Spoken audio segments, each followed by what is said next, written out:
ചുമരുകളിലെ cement വെള്ളത്തിനേക്കാൾ കൂടുതൽ കുടിച്ചത് ചോരയാണ്. അതിന് കാരണം അധീരയുടെ പടവാൾ.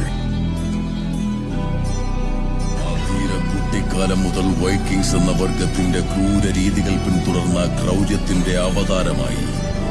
KGF-ന് നേരെ ആരും ഒരു വിരൽ ചൂണ്ടാൻ പോലും അവർ ഇടകൊടുത്തില്ല. Yeah, we lost 3-2, but we lost against him, not against United last season. I remember very well because we played a really good game and we solved the situation. അവനുണ്ടായിരുന്നെങ്കിൽ KGF-നുള്ളിൽ നിന്നെ കാല് കുത്താൻ വിടുമായിരുന്നു.